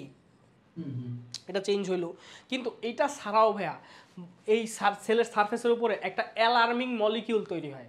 মানে সেম, মানে একটা কথা তুমি মনে রাখবা, যে কোনো কোষ মরার আগে তার সারফেসে একটা মলিকিউল তৈরি করে। মলিকিউলের নাম হলো natural killer cell binding ligand, NK binding ligand. ভাই আমি একটু বলি, এই যে এনকে বাইন্ডিং লিগ্যান্ড মানে কি? মানে এই রিসেপ্টর বা এই মলিকিউলটা ন্যাচারাল কিলার সেলের সাথে লাগতে পারে। ভাইয়া এনকে বাইন্ডিং লিগ্যান্ড কখন প্রডিউস হয়? মনে রাখবা, যে কোনো কোষ কিসের আগে? মরার আগে। এখন ভাইয়া এই মরা ভাইরাসের অ্যাটাকের কারণেও মরতে পারে। তারপরে আবার কি ভাইয়া, ওই ক্যান্সার কোষের আক্রমণ, মানে ক্যান্সার কোষের ইসের কারণেও কি মরতে পারে না? বলো, মরতে তো পারে। ইভেন ব্যাকটেরিয়ার আক্রমণের কারণে কোনো কোষ আদা মরা হয়ে গেছে, ওইটার আক্রমণেও তো কি হইতে পারে? মরতে পারে, তাই না? বলো। তার মানে কি, যে কোনো কোষ মরার আগে ইনভেরিয়েবলি যেটা অ্যাপোপ্টোসিস করবে, যেই কোষ অ্যাপোপ্টোসিস করবে ও মরার আগে এই একটা মলিকিউল তার সারফেসে প্রডিউস করে। এখন ভাই এটা যে কোনো কারণে হইতে পারে। হ্যাঁ, এই তোমার যে মারমু, তুমি কি কোষ বিভাজন পড়ো নাই? কোষের মরার দুইটা ওয়ে আছে, একটা হলো নেক্রোসিস, আরেকটা কি অ্যাপোপ্টোসিস। এই পড়ছো না এগুলা? আদনান পড়ো নাই? আরে ভাই তুমি তো ভালোই খারাপ, তুমি কোষ বিভাজন পড়ো নাই কেন? এটা তো অনেক ছোট একটা চ্যাপ্টার, এটা তো অনেক শুরুতে আছে। এটার মধ্যে দুইটা মৃত্যুর প্রক্রিয়া আমি বলছি, বুঝছো? একদম ডিটেলসে কিন্তু, বুঝছো? নেক্রোসিস মানে পুষ্টির অভাবে মরে গেছে, আর অ্যাপোপ্টোসিস মানে নিজে সুইসাইড করছে, নিজেই ডিসাইড করছে যে সে সুইসাইড করবো, কারণ সে জানে তার মৃত্যু হয়ে গেছে। কথা বুঝতে পারছো? তো দেখো এখন ভাইয়া, এটা হইলো মরার আগে তৈরি হইলো। ওকে, যে কোনো কোষ মরার আগে এটা তৈরি করে। আচ্ছা, তৈরি করে কেন ভাইয়া? যাতে এনকে সেল আইসা লাগতে পারে। এখন ভাইয়া এই জিনিসটা কি হেপাটাইটিস বি এই ভাইরাসের আক্রমণের কারণে তৈরি হইতে পারে? কারণ হেপাটাইটিস বিও মানে সেলরে মারতে পারে। এটা হার্পিস সিমপ্লেক্স ভাইরাসের আক্রমণের কারণে হইতে পারে, এটা এপস্টিন বার ভাইরাসের আক্রমণের কারণে হইতে পারে, এটা এইচআইভি ভাইরাসের আক্রমণের কারণে হইতে পারে। যে কোনো কোষের মানে আক্রমণ, মানে যে কোনো জীবাণুর আক্রমণের কারণেই কি এটা তৈরি হইতে পারে, ঠিক আছে? এবং ন্যাচারাল কিলার সেল কি এত কিছু দেখবো নাকি দেখবো যে এটা আছে কিনা? এটা থাকলে ওটার সাথে কি লাগবো? লাগিয়ে যাইবো, কারণ এটার নামই হলো এনকে সেল রিসেপ্টর। তো রিসেপ্টরের সাথে এটা লাগিয়ে যাবো, লাগিয়ে গেলে ন্যাচারাল কিলার সেল কি হয়ে যাবে? অ্যাক্টিভ হয়ে যাবে। ন্যাচারাল কিলার সেলের মারণ প্রক্রিয়া অনেকটা সাইটোটক্সিক টি সেলের মতো। সাইটোটক্সিক টি সেল কি করছিল মনে আছে? কিভাবে কোষে মারছিল? রিসেপ্টরের মধ্যে যখন ইন্টারাকশন হয়েছিল, এটা যখন উত্তেজিত হয়েছিল, তখন কিভাবে কোষে মারছিল মনে আছে? বলো। পারফোরিন অ্যান্ড গ্র্যানজাইমস দিয়ে। Very good. পারফোরিন কি করে ভাইয়া? প্রথমে কি করে বলো? ছিদ্র করে ওটা দিয়ে এনজাইমটা ঢুকাই দেয়। পারফোরিন আর গ্র্যানজাইম, দেখো পারফোরিন হলো ছিদ্র করে, এই পাইপটা ঢুকায়, এটা দিয়ে গ্র্যানজাইম। তাহলে এনকে সেল আর সাইটোটক্সিক টি সেল কিন্তু সেম ভাবে কোষকে মারে। তাহলে সাইটোটক্সিক টি সেল আর এনকে সেলের মধ্যে ডিফারেন্সটা কি ভাইয়া? ডিফারেন্সটা হলো এনকে সেল সব একই ধরনের, কিন্তু সাইটোটক্সিক টি সেলের সব সাইটোটক্সিক টি সেল কি এরে মারবে? নাকি যেই সাইটোটক্সিক টি সেলের রিসেপ্টর এরকম গোল এটারে ধরতে পারে ওইটাই মারবো শুধু? বলো তো। গোল রিসেপ্টর ধরো, এই একটা সাইটোটক্সিক টি সেল, এই একটা সাইটোটক্সিক টি সেল, কোনটা মারবে ভাই? এ নাকি বি? কোনটা মারবে বলো? এ মারবে। তার মানে কি একটা স্পেসিফিক সাইটোটক্সিক টি সেল একটা স্পেসিফিক অ্যান্টিজেনটা চিনতে পারে। ধরো এই স্পেসিফিক অ্যান্টিজেনটা একটা স্পেসিফিক ভাইরাসের কারণে হয়, ধরলাম এই ভাইরাসটা হলো হেপাটাইটিস বি ভাইরাস, ঠিক আছে? তাহলে ভাই এই সাইটোটক্সিক টি সেলটা কিন্তু শুধু হেপাটাইটিস বি ভাইরাসের সেলটারেই মারতে পারবে। অন্য কোনো ভাইরাস, ধরো সাপোজ এইচআইভি ভাইরাস, ওই ভাইরাসের ধরো অ্যান্টিজেন হলো ট্রায়াঙ্গল শেপ, তাহলে ওইটারে কি এটা মারতে পারবে? ধরো এই টি সেলটা মারতে পারবে? না, কারণ কি এইচআইভি হলো ট্রায়াঙ্গেল শেপ ধরো অ্যান্টিজেন তৈরি করে, তাহলে ওদের কি মারতে পারবে না। তাহলে ভাই এই টি সেলটা কি স্পেসিফিক, সুনির্দিষ্ট, তাই না? বলো, সুনির্দিষ্ট মানে যেই ভাইরাসের কারণে এটা তৈরি হয়েছে গোল, ওই গোলটারেই মারবো, অন্য কাউরে মারবো না, ওর মাথা ব্যথা নাই। কথা বুঝতে পারছো? কিন্তু ভাই এনকে সেল কি সুনির্দিষ্ট? মরার আগে তো যে কোনো কোষই এনকে সেলের বাইন্ডিং প্রোটিন তৈরি করে, তাহলে এনকে সেল কি ভাই সুনির্দিষ্ট মানে নাকি পাইলেই মারে? বলো তো, পাইলেই মারে। এই বুঝতে পারছো এই জিনিসটা? বলো তো, বলো। ধরো এইটা, এই সেল রে হেপাটাইটিস বি আক্রমণ করছে, এই সেল রে এইচআইভি আক্রমণ করছে, এই সেলের উপরে মরার আগে এটা তৈরি হবো, এই সেলের উপরে মরার আগে এনকে সেল বাইন্ডিং লিগ্যান্ড তৈরি হবো, এই সেলরেও এনকে সেল মারবো, এই সেলরেও এনকে সেল মারবো। তাহলে এনকে সেল কি ভাই স্পেসিফিক নাকি নন স্পেসিফিক? অর্থাৎ কোনো একটা নির্দিষ্ট জীবাণু, অর্থাৎ হারপিস ভাইরাস অথবা এইচআইভি কোনো একটা নির্দিষ্ট জীবাণুর বিরুদ্ধে কার্যকর নাকি সব জীবাণুর বিরুদ্ধেই কার্যকর? বলো, সব জীবাণুর বিরুদ্ধেই কার্যকর, অর্থাৎ মরার আগে যে কোনো। এটা কি বুঝতে পারছো নাফিম, তারপরে লামিয়া, ঐশী, সুমাইয়া? বলো তো, বলো, বুঝতে পারছো? আচ্ছা, তাহলে ভাইয়া বুঝতে পারছো এটা হলো সব জীবাণুর বিরুদ্ধে করে। এই কারণে বলছে ন্যাচারাল কিলার সেল হলো নন স্পেসিফিক। নন স্পেসিফিক মানে কি ভাইয়া? নন স্পেসিফিক মানে হলো ও বাজ বিচারহীনভাবে জীবাণু মারে। ও এইচআইভি আক্রমণ করলে মারে, যে কোনো জীবাণু আক্রমণ করলে মরার আগে এনকে সেল বাইন্ডিং লিগ্যান্ড তৈরি হবে, ও মাইরা ফেলবে। কথা বুঝতে পারছো?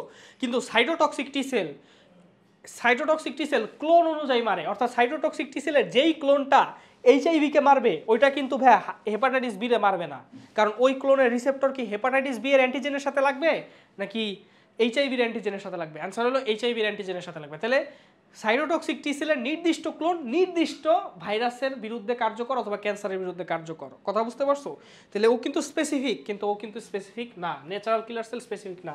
দেখো, প্রাকৃতিক মারণ বা ঘাতক কোষ এগুলো বিশেষ ধরনের লিম্ফোসাইট, গঠন টি কোষের মতোই হবে। গঠন কেমন হবে ভাইয়া? টি কোষের মতোই হবে। আচ্ছা বলো তো ভাইয়া, এই যে লিম্ফোসাইটটা আছে, এই লিম্ফোসাইটটা কি ভাইয়া টি কোষের মতো গঠন হইলে এই এর মানে কাজ করাটা হইলো, এটা আসলে টি কোষের মতো গঠন বলতে এখানে সাইটোটক্সিক টি সেল বুঝাইছে। কি বুঝাইছে ভাইয়া বলো তো? টি কোষের মতো গঠন বলতে এখানে সাইটোটক্সিক টি সেলের মতো গঠন বুঝাইছে। ঠিক আছে, কোনো শত্রুবিদ্যা। তাহলে প্রাকৃতিক মারণ কোষ থেকেও সাইটোটক্সিন, ফাইন, পারফোরিন, গ্রানজাইম নিঃসৃত হয়, ছিদ্র সৃষ্টি করে। কি পাইছো বলো, বোঝা যায়? কে ছিদ্র সৃষ্টি করে ভাইয়া? পারফোরিন নামক যে এনজাইমটা, ওইটা হলো ছিদ্র সৃষ্টি করে। এসব ছিদ্র দিয়ে পানি বের হয়ে যায়, পানি ঢুকে, পানি বের হয়ে যায় না, পানি ঢুকে, ফলে বিস্ফোরিত হয়। এছাড়া গ্রানজাইম ওটার মধ্যে ঢুকাও বাকি জিনিসগুলোরে হলো ধ্বংস করে, মানে প্রোটিওলা মানে সব ধরনের জিনিস ভাঙে ফেলে, কার্বোহাইড্রেট, প্রোটিন, লিপিড। প্রাকৃতিক মারণ কোষের এরকম নামকরণের কারণ এসব কোষ বাজ বিচারহীনভাবে ভাইরাস ধ্বংস করার জন্য সবসময় প্রস্তুত থাকে। ভাইরাস ধ্বংস করার জন্য না ভাইয়া, ভাইরাস আক্রান্ত কোষ ধ্বংস করার জন্য, ভাইরাস ইনফেক্টেড সেল। আর ভাইয়া বাজ বিচারহীনভাবে মানে কি বলতো? কে অ্যাটাক করছে দেখবো নাকি যে কোনো জীবাণুর বিরুদ্ধেই কার্যকর? স্পেসিফিক না নন স্পেসিফিক? বলো, সুনির্দিষ্ট নাকি অনির্দিষ্ট? অনির্দিষ্ট। তাহলে বাজ বিচারহীনভাবে মানে নন স্পেসিফিক। এই বুঝতে পারছো? বলো।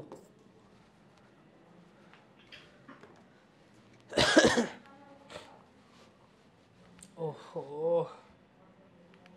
হ্যাঁ ঠিক আছে, কাজ করো এখন। হ্যাঁ ঠিক আছে, ওকে ফাইন। ওকে, এবার ইন্টারফেরন ভাই, আচ্ছা ইন্টারফেরন নিয়ে বলি আমি ভাইয়া। ইন্টারফেরনের কথা তোমাদের মনে আছে? ভাইরাস আক্রান্ত কোষ মইরা যাওয়ার আগে জানি কি প্রোটিন ক্ষরণ করে? ইন্টারফেরন। ইন্টারফেরন ভাই খরিত হয় কোন কোষ থেকে? মানে ড্যামেজ সেল থেকে নাকি হেলদি সেল থেকে? ড্যামেজ সেল থেকে। এবং ইন্টারফেরন কাজ করে কোন সেলের উপরে? ড্যামেজ সেলের উপরে না হেলদি সেলের উপরে? হেলদি সেলের উপরে। এবং এগুলার স্টিমুলেট করে কি তৈরি করার জন্য? অ্যান্টিভাইরাল প্রোটিন তৈরি করার জন্য, যাতে এটা ভাইরাসের বংশবৃদ্ধি রোধ করে বা ভাইরাসরে মানে বংশবৃদ্ধি না করতে দেয়, অথবা ভাইরাস আক্রমণ প্রিভেন্ট করে। আমার কথা কি বুঝতে পারছো? তাহলে ইন্টারফেরনের কাজ হলো ড্যামেজ সেল থেকে খরিত হয়ে পার্শ্ববর্তী কোষকে রক্ষা করা। কি ঠিক না ভুল?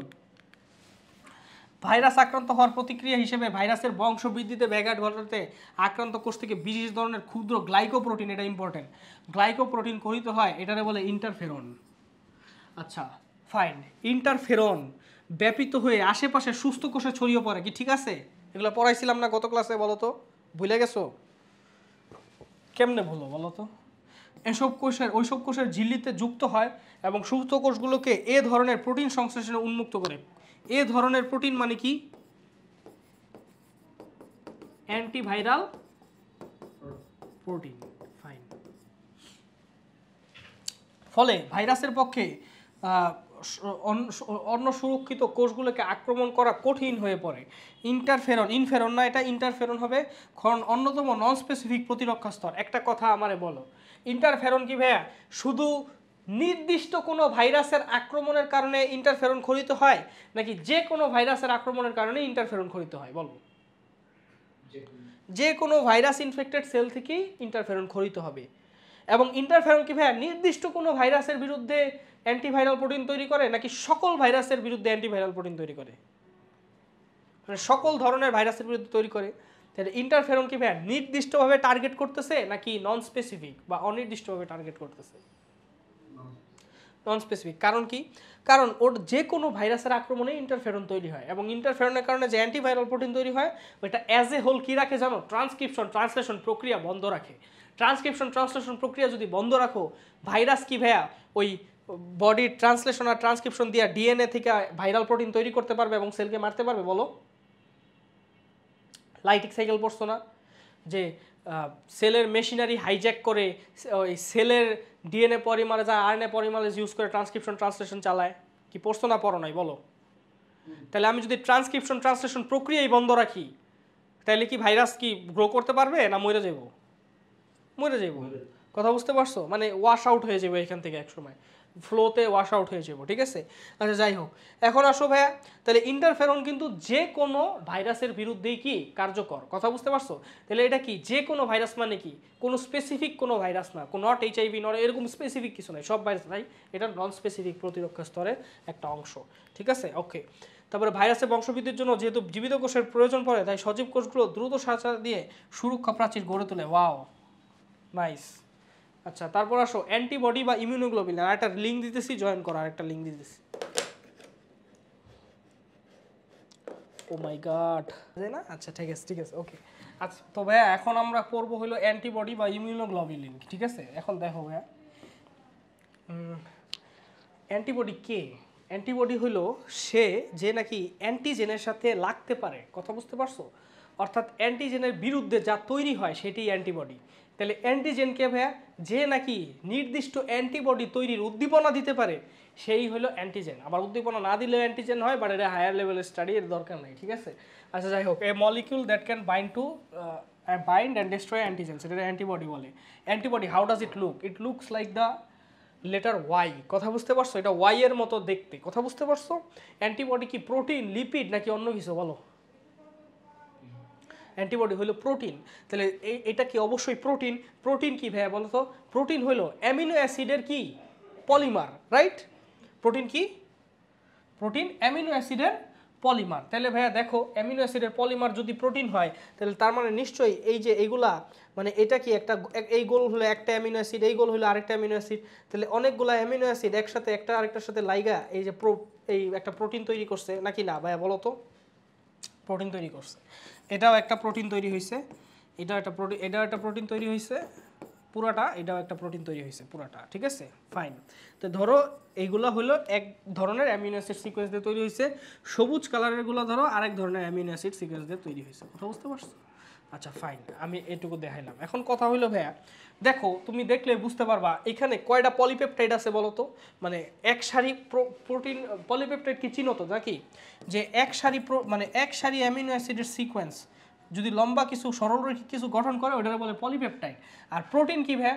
প্রোটিন হইলো যদি ফোল্ড হয়ে যায়, তখন ওটা প্রোটিন বলে। যাই হোক, এখন বলো তো ভাইয়া, তাহলে এখানে কয়টা পলিপেপটাইড আছে ভাইয়া বলো তো? 1 2 3 4, দেখো তো, আমি মার্ক করে দিই। দেখো, দিস ইজ 1। কোনটা 1? এই যে এইখান থেকে শুরু করে এই পর্যন্ত, এটা হলো 1, এটা কি 2, এগ্রি? এটা হলো 3, এটা হলো 4। কি বুঝতে পারছো? বলো। 4। তাহলে 4টা পলিপেপটাইড হলো থাকে। 4টা পলিপেপটাইডের মধ্যে বলো তো, 2টা বড় আর 2টা ছোট না? বলো। 2টা বড় আর 2টা কি ছোট? এই 2টাই হলো ছোট, এই 2টা হলো বড়, নাকি? আচ্ছা তাহলে এই দুইটারে তুমি কি বলবা, এই দুইটা কি ভারী শিকল নাকি হালকা শিকল বলো?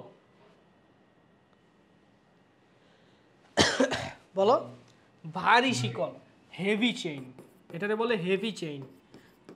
আচ্ছা, আর এই দুটারে কি বলবো ভাইয়া, ভারী শিকল না হালকা শিকল? হালকা শিকল, এটা বলে লাইট চেইন, এটা বলে লাইট চেইন।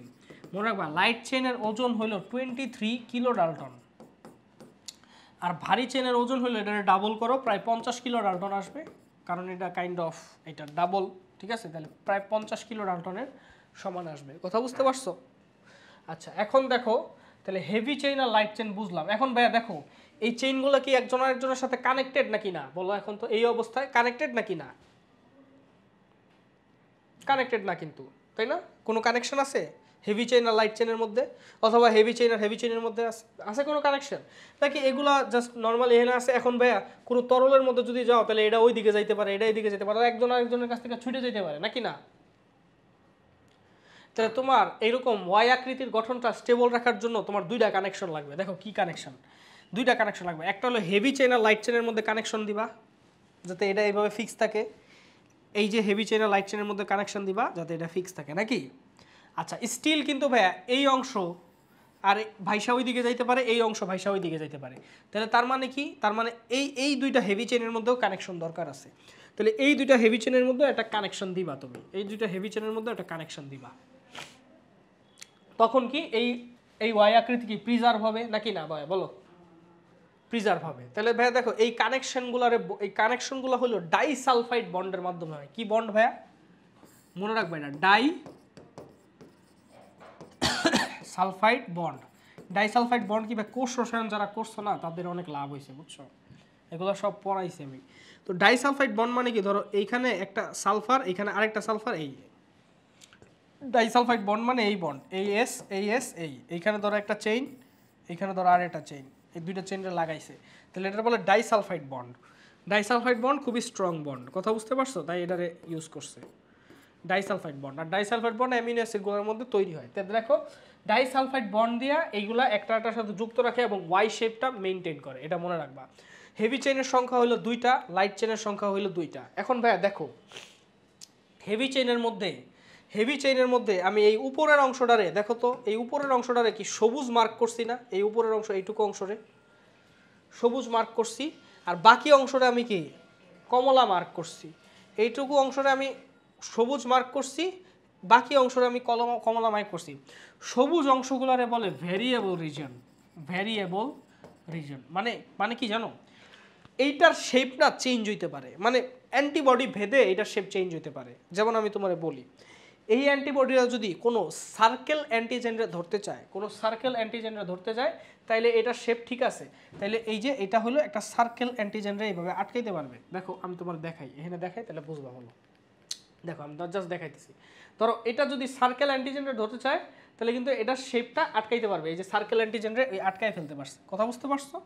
কিন্তু ভাইয়া ও যদি স্কোয়ার অ্যান্টিজেনটা ধরতে চায়, অর্থাৎ এটারে ধরতে চায়, তাহলে কি এটা ধরতে এনে বসবে? বসবে না। কিন্তু ভালো মতো চেক করে দেখো, এটা কিন্তু এমনভাবে গঠিত যে সার্কেল অ্যান্টিজেনরা এটা ধরতে পারে, এটা কিন্তু স্কোয়ার অ্যান্টিজেনরা ধরতে পারে না। তাহলে তোমার যদি স্কোয়ার, মনে রাখবা এই ওয়াইয়ের 2 মাথা দিয়া হলো তারা অ্যান্টিজেন ধরে, ওয়াইয়ের 2 মাথা দিয়া, অর্থাৎ এই মাথা আর এই মাথা দিয়ে হলো অ্যান্টিজেন ধরে। তাহলে ভাই এই মাথা দিয়ে যদি আমার অ্যান্টিজেন ধরতে হয়, তাহলে আমার অবভিয়াসলি যদি স্কোয়ার অ্যান্টিজেন ধরতে হয় তাহলে এমন একটা অ্যান্টিবডি তৈরি করতে হবে যেই অ্যান্টিবডির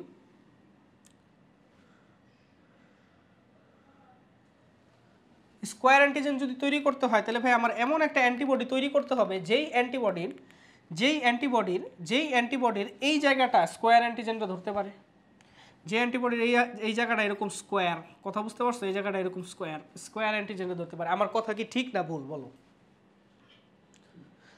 তাইলে ভাইয়া সত্য কথা যদি হয় তাহলে দেখো বিভিন্ন টাইপের অ্যান্টিজেন ধরার জন্য তোমার জাস্ট চেঞ্জেসটা কি ওয়াই এর মাথায় করা লাগতেছে না? অর্থাৎ তুমি যে ওয়াই এর 2 মাথা দিয়ে অ্যান্টিবডি যে ধরতেছো, তার মানে চেঞ্জেসটা কি তোমার শুধু ওয়াই এর এই এরিয়াতে করা লাগতেছে না শেপটা?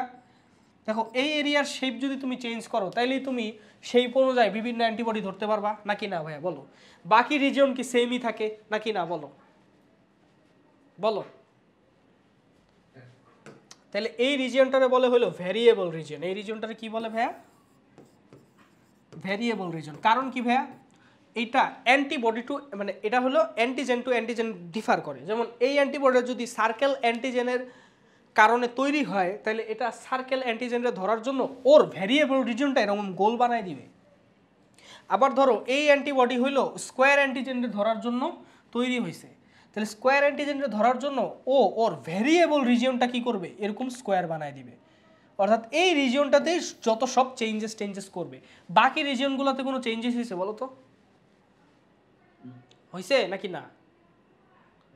না। তাহলে ভাইয়া বাকি যে কমলা কালার রিজিয়নটা এটারে বলে হলো কনস্ট্যান্ট রিজিয়ন। মানে যত অ্যান্টিবডি হোক, যত ধরনের অ্যান্টিবডি হোক, সেটা সার্কেল অ্যান্টিজেনরে ধরুক আর স্কোয়ার অ্যান্টিজেনরে ধরুক, দুইটা অ্যান্টিবডিরই এই রিজিয়নটা সেম। এই যে কমলা কালার রিজিয়নটা কিন্তু দুইটা অ্যান্টিবডির ক্ষেত্রেই সেম। কথা বুঝতে পারছো? এটা কনস্ট্যান্ট। তাহলে এই জায়গার অ্যামিনো অ্যাসিডগুলো কি কনস্ট্যান্ট থাকে? যদি অ্যামিনো অ্যাসিডগুলো সেম না থাকে, ফিক্স না থাকে, তাহলে কি এইরকম শেপ হবে বলো কনস্ট্যান্ট রিজিয়নের? না। তাহলে এইখানে অ্যামিনো অ্যাসিড সিকোয়েন্স যা, এইখানে অ্যামিনো অ্যাসিড সিকোয়েন্সও তা। কথা কি বুঝতে পারছো? এইখানের অ্যামিনো অ্যাসিড সিকোয়েন্স যা, এইখানের অ্যামিনো অ্যাসিড সিকোয়েন্সও তা। কিন্তু ভাইয়া এইখানকার শেপ চেঞ্জ করার জন্য এইখানকার অ্যামিনো অ্যাসিডের সিকোয়েন্স আর এইখানকার অ্যামিনো অ্যাসিডের সিকোয়েন্স কি সেম হবে বলো? নাকি ভ্যারি করবে? ভ্যারি করবে। তাহলে আমার কথা কি বুঝতে পারছো ভাইয়া? ভ্যারিয়েবল রিজিয়ন কি আর কনস্ট্যান্ট রিজিয়ন কি? কেন ওয়াই এর দুই মাথা ভ্যারিয়েবল, কেন বাকিটা কনস্ট্যান্ট? বুঝতে পারছো? কারণ এই দুই মাথা দিয়েই হলো অ্যান্টিবডিগুলো ধরে। কথা কি বুঝতে পারছো? এবং অ্যান্টিজেনগুলো ধরে, এবং অ্যান্টিজেনের শেপ অনুযায়ী এই অ্যান্টিবডির মাথার শেপটা চেঞ্জ করলেই কিন্তু সে অ্যান্টিজেনটা ধরতে পারে। পুরো অ্যান্টিবডির শেপ চেঞ্জ করার কোনো দরকার নাই। এটা কি ক্লিয়ার? বুঝতে পারছো? বলো তো, বলো। আচ্ছা, এখন ভাইয়া দেখো, তাহলে আমি যদি একটা কোশ্চেন করি ভাইয়া, তোমাদের যদি একটা কোশ্চেন করি, হেভি চেইনের কত ভাগের কত অংশ কনস্ট্যান্ট রিজন আর কত ভাগের কত অংশ ভ্যারিয়েবল রিজন বলো?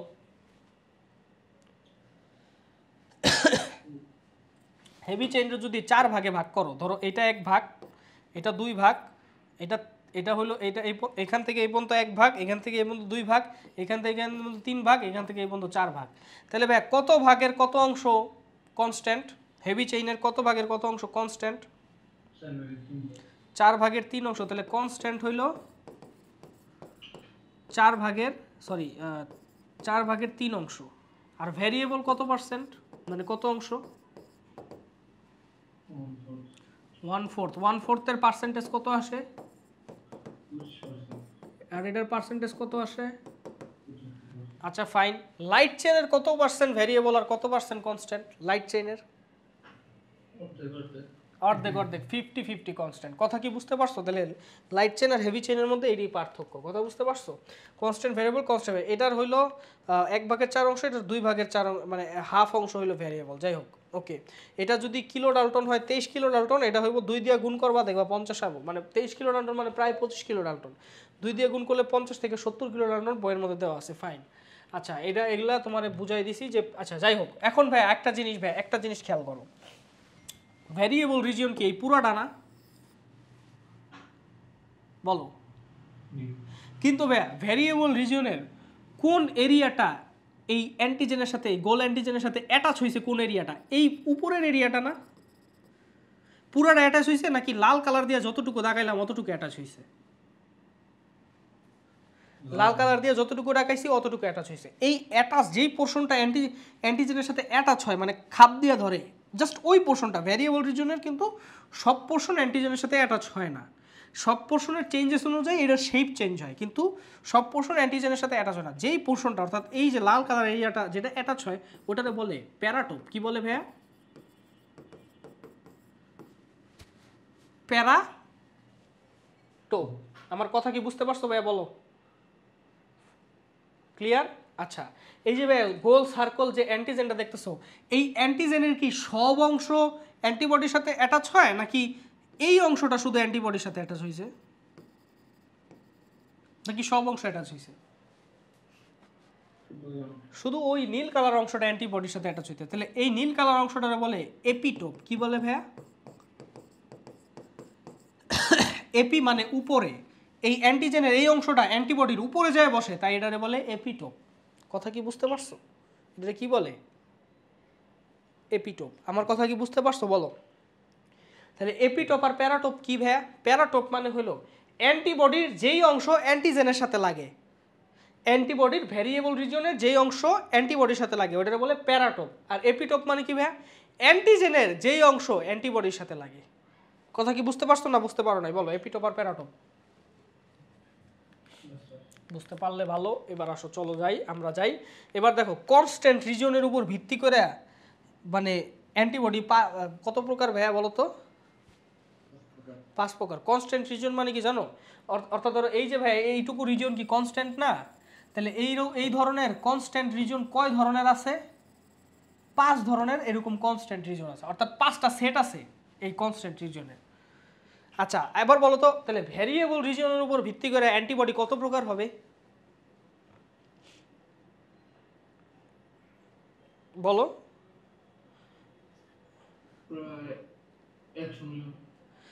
ভালো কথা বলছো, অ্যান্সার হলো অসীম। অ্যান্সার কি ভাইয়া? অ্যান্সার কি? অসীম। ভ্যারিয়েবল রিজন নিজের শেপ কি চেঞ্জ করতে পারে না?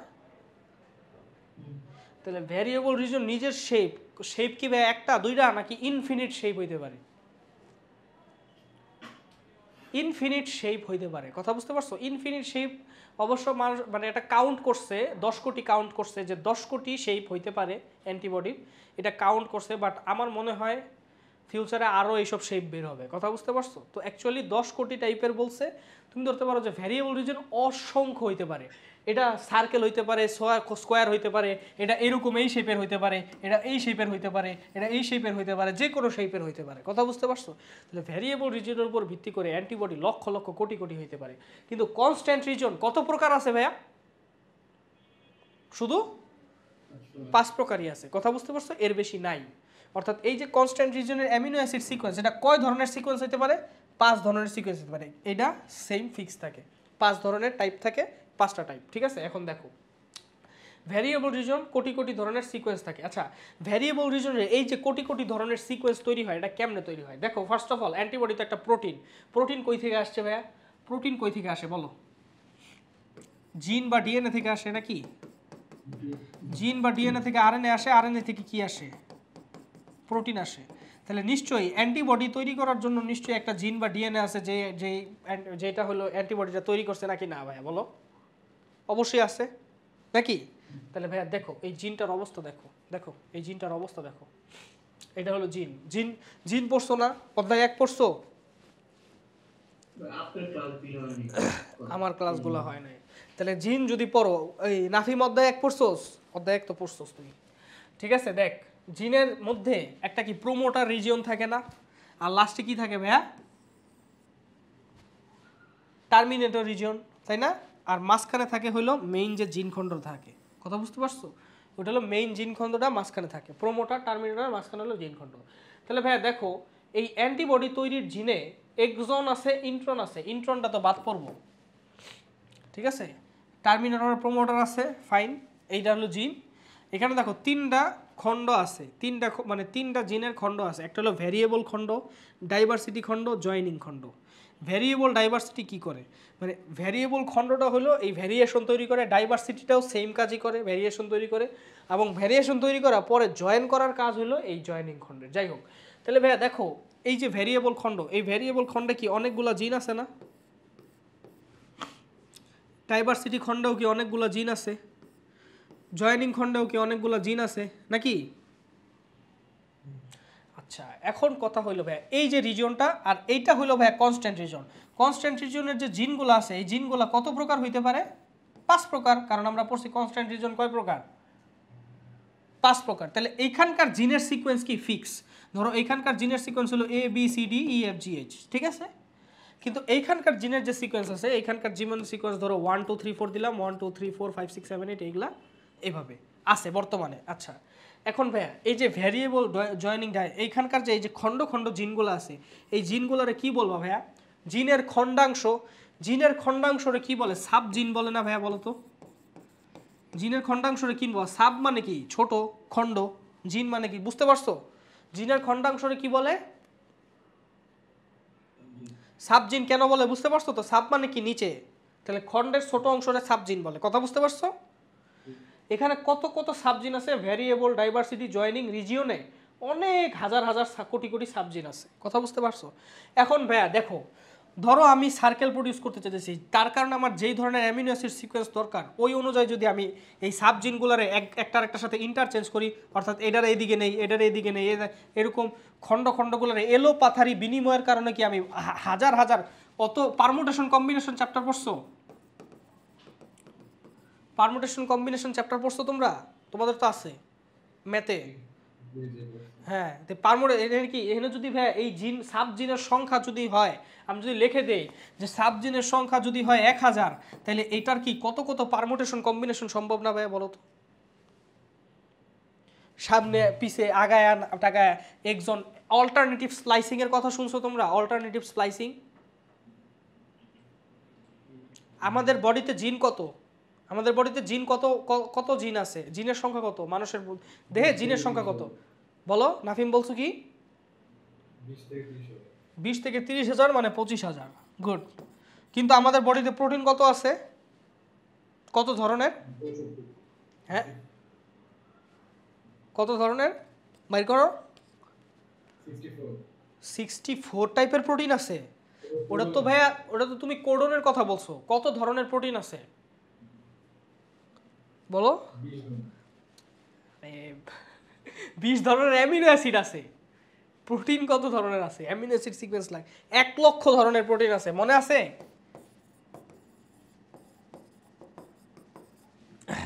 তাহলে জিন 25,000 কিন্তু প্রোটিন 1 লক্ষ, এটা কেমনে হইলো?